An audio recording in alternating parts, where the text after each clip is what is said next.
देखिए आगे आगे होता है क्या। जम्मू कश्मीर एक सेंसिटिव यूटी है, सेंसिटिव स्टेट है, तो फोर्सेस का मनोबल गिराया जाए। मैं समझता हूं कि इस दोनों के फाइन बैलेंस को बराबर ध्यान में रखना होगा और सारे तथ्य हमारे पास आए हैं। मैं खुद विचार कर रहा हूं और समय आने पर आपको उचित जवाब मिलेगा। जमीनी सतह पर उसकी क्या गारंटी है?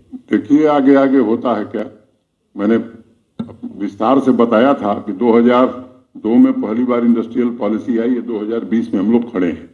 मोटे तौर पर 18 साल हो गया, 1100 कुछ करोड़ रुपया इंसेंटिव मिला था और ये 17 साल में 28,400 करोड़ इंसेंटिव मिल रहा है। इन सारी खामियों को विचार करते हुए एक एक चीजों पर ध्यान दिया गया है। ये नहीं केवल इंसेंटिव के लिए आप आ जाएंगे और जमीन अलॉट करा लेंगे और बिल्डिंग बना लेंगे, इंसेंटिव लेके चले जाएंगे।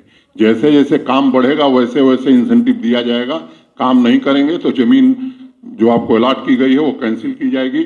तो केवल इंडस्ट्री लगे इसी निमित्त ये पॉलिसी बनाएगी।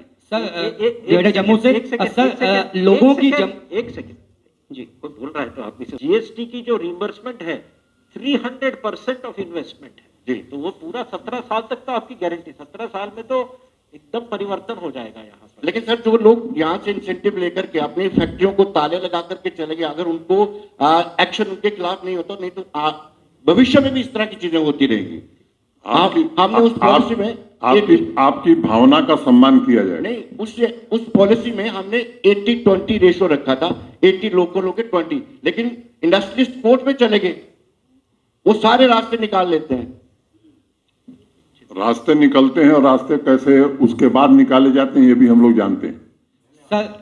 सर जम्मू से सर मैं कई बार कह चुका हूं कि जम्मू और कश्मीर दोनों हमारी दो आंखें हैं और ये इतिहास की बात हो गई है। कोई जाति के आधार पर, क्षेत्र के आधार पर, जिले के आधार पर, धर्म के आधार पर कोई भेदभाव जम्मू कश्मीर में नहीं होगा। सर नमस्कार, विशाल हूँ सर। दूसरा मेरा सवाल ये है कि एक ऐसी इंडस्ट्री तो जो 4 इंसेंटिव दिए गए हैं, एग्जिस्टिंग इंडस्ट्री को भी उसमें वर्किंग कैपिटल के लिए इंसेंटिव मिलेगा।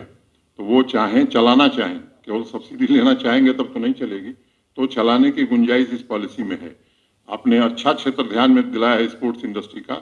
निश्चित रूप से जो सेक्टर हमने 13 आइडेंटिफाई किए हैं और भी आने वाले दिनों में सेक्टर हम आइडेंटिफाई करेंगे और स्पोर्ट्स पर भी ध्यान देंगे। सर अजय जंडियाल हूँ, इंडिया। इसीलिए बैकवर्ड एरिया का कॉन्सेप्ट इसमें डाला गया है और वहाँ इंसेंटिव ज़्यादा रखा गया है ताकि ब्लॉक लेवल पर इंडस्ट्री आ सके। स्वाभाविक रूप से सरकारी नौकरी के अलावा रोजगार के अवसर यहाँ कम थे। मुझे लगता है कि अब वो ऑप्टिमम लिमिट पर पहुंच गया है। अब रोजगार के अवसर निजी क्षेत्रों में ही, या तो खुद हम इंटरप्रेन्योर बने या इंडस्ट्री आवे, उस दिशा में कई कदम हम सबने उठाए हैं और रोजगार के साधन होंगे तो मैं मानता हूं कि जम्मू कश्मीर के युवा उस काम में लगेंगे, बाकी चीजों से विरत होंगे। लगता है सर ये इस चीज में कहीं कमी थी, इस वजह से जो गन कल्चर था, टेररिज्म था, इस वजह से ऐसे इलाकों में फला फूला।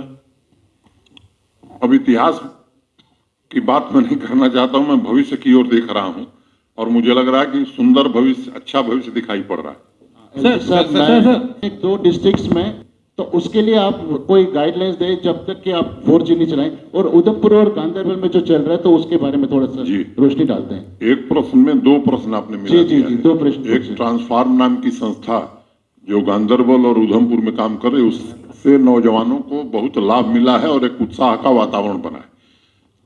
तो एक सूचना आपको देता हूं मैं कि वो पूरे यूटी में हम लागू करने जा रहे हैं, तो किसी डिस्ट्रिक्ट का कोई नौजवान वंचित नहीं रहेगा। दूसरा 4G 2 जिले में ही है, कोर्ट की एक कमेटी है और मैं समझता हूं कि आने वाले दिनों में आपको और अच्छी खबर इस दिशा में भी मिलेगी।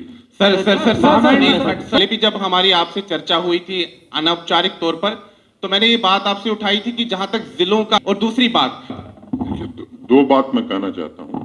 एक तो किसी मुद्दे का राजनीतिकीकरण करने की जरूरत नहीं है, ठीक है, और जो बात आपने कहा है रीऑर्गेनाइजेशन ऑफ डिस्ट्रिक्ट, उस पर हम लोग विचार कर रहे हैं और वो प्रेस में घोषित करके नहीं करेंगे। जब करेंगे, 1 मिनट, जब करेंगे तो आपको सूचना मिल जाएगी।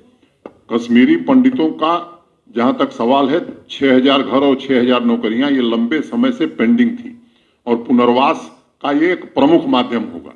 6000 नौकरियां जब घोषित थी, आज तक कितनी मिली, इस पर विचार करिए। आज 167 पदों को छोड़ करके बाकी सभी पद विज्ञापन के लिए भेज दिए गए हैं और मैंने कहा कि मई तक रिजल्ट भी आ जाएंगे, परीक्षाएं भी हो जाएंगी और सबको नौकरी दे दी जाएगी 167 को छोड़ करके। 700 के आसपास घर बने थे। 600 घर 6000 में बने थे अब तक। कितने साल में मैं बताने की जरूरत नहीं, आप इससे बेहतर जानते हैं।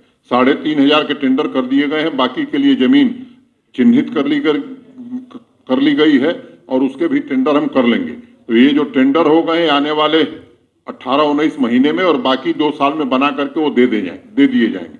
तीसरी बात, उनके सभी संगठनों से मैं मिलता रहा हूं, मैं लगातार उनसे बातचीत करता रहा हूं और उनके पुनर्वास के लिए जो भी आवश्यक होगा वो किया जाएगा। Industrial development and private land also, the government of J&K has also modified 138 laws and repealed 164 laws with an objective to create an industry-friendly ecosystem. मोटे तौर पर इस इंडस्ट्रियल पॉलिसी के की हाइलाइट्स और विस्तार में जाकर के मैंने आपसे चर्चा की है। आपके प्रश्न बाद में लिए जाएंगे, लेकिन मुझे लगता है कि पिछले कुछ दिनों में अगर आप देखेंगे तो हर सेक्टर को ध्यान में रखते हुए एक क्वांटम जंप जम्मू कश्मीर की यूटी कर रही है। आपको ध्यान होगा 26 दिसंबर को सम्माननीय प्रधानमंत्री जी ने आयुष्मान भारत सेहत योजना का शुभारंभ जम्मू कश्मीर के नागरिकों के लिए किया। हर परिवार को प्रतिवर्ष 5 लाख रुपए की आर्थिक सहायता इलाज के लिए मिले, इसका प्रबंध जम्मू एंड कश्मीर ने किया है। आपने देखा 3 जनवरी को भारत सरकार के ऊर्जा मंत्री श्री RK सिंह जी यहाँ थे। मोटे तौर पर 3450 मेगावाट हाइड्रो पावर बनाने का काम हम आने वाले 4 वर्षों में पूरा करने जा रहे हैं। लेकिन मुझे इस सच्चाई को स्वीकार करना पड़ेगा आपके बीच कि कई गैप्स हैं हमारे इंफ्रास्ट्रक्चर में, खास तौर से पावर सेक्टर के।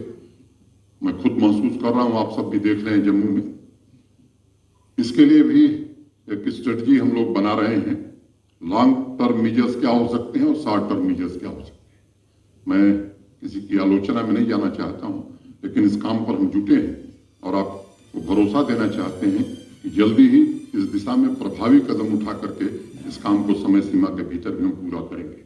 अगर सड़क की मैं बात करता हूं तो मैं गर्व से आज कह सकता हूं कि देश के सभी राज्यों की तुलना में इस वर्ष जम्मू कश्मीर पहला स्थान प्राप्त किया है प्रधानमंत्री ग्राम सड़क योजना में। पिछले वर्षों में जो अलॉटमेंट रहा है, जो फंड एलोकेशन रहा है, 3 गुना से ज्यादा वृद्धि सड़क के मामले में हुई है। और आज मैं इस सभागार में कहना चाहता हूं कि इस वित्तीय वर्ष में 250 आबादी के जो भी गांव हैं वो प्रधानमंत्री ग्राम सड़क योजना में उन सबको जोड़ने की स्वीकृति भारत सरकार से प्राप्त हो जाएगी और आने वाले 2.5-3 वर्षों में एक भी गांव यहाँ का नहीं होगा जो सड़क से नहीं जुड़ जाएगा। एक और योजना लेकर के हम लोग चल रहे हैं, गड्ढा मुक्त सड़क, pothole free roads. Jammu और श्रीनगर जो डिस्ट्रिक्ट हेडक्वार्टर्स हैं, डिस्ट्रिक्ट हेडक्वार्टर्स से ब्लॉक हेडक्वार्टर्स हैं या सब डिविजनल हेडक्वार्टर्स हैं या कुछ महत्वपूर्ण स्थान हैं, टूरिस्ट प्लेस हैं या कई धार्मिक स्थान हैं, जहां तक की सड़कों को गड्ढा मुक्त कर दिया जाए, पूरी तरह से ठीक कर दिया जाए। और ये काम भी हम जम्मू का काम मुझे लगता है कि फरवरी एंड तक हम शुरू कर लेंगे। कश्मीर डिवीजन में मुझे लगता है कि मई में काम शुरू करेंगे और 2 महीने में उस काम को भी खत्म कर देंगे। इसके अलावा जो हमारी मेजर रोड्स हैं जिनकी हालत ठीक नहीं है, उसके लिए भी भारत सरकार 2500 किलोमीटर सड़कों के विशेष मरम्मत के लिए जम्मू कश्मीर को धन देने जा रही है। तो मैं गर्व से ये बात कर सकता हूं, मुझे प्रसन्नता है कि सड़क विभाग ने जिस तरह से पिछले 4-5 महीने में काम को गति दी है और जो प्लान बनाया है, मैं पूरी तरह आश्वस्त हूं कि हर गांव को सड़क से जोड़ने का सपना हम पूरा कर सकेंगे।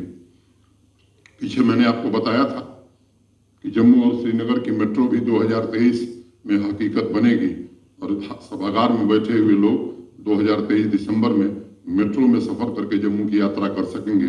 इस काम को भी हम अंजाम दे रहे हैं। तीसरी बात मैं एग्रीकल्चर और हार्टिकल्चर की करना चाहता हूं। अभी तक मैं पिछले 2-3 सालों में काफी प्रयास हुआ है और मैं कह सकता हूं कि हाई डेंसिटी एप्पल 170 हेक्टेयर अभी तक लगा है। इस साल 200 हेक्टेयर लगाने का प्लान है। नेफेड के साथ हमने एक MOU साइन किया है जिसमें 5 साल में 5000 हेक्टेयर हाई डेंसिटी एप्पल लगाने का प्लान हमने बनाया है।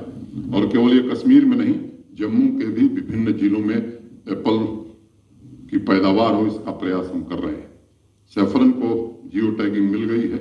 बाकी जम्मू क्षेत्र के एग्जॉटिक वेजिटेबल्स और फ्लावर्स और बाकी चीजों को भी जियो टैगिंग मिले, इसका प्रयत्न हम कर रहे हैं। कोल्ड स्टोरेज और कोल्ड चेन का भी एक बड़ा MOU हमने नेफेड के साथ साइन किया है और इस पॉलिसी के बाद मैं उम्मीद करता हूं कि इस क्षेत्र में भी भारी इन्वेस्टमेंट आएगा।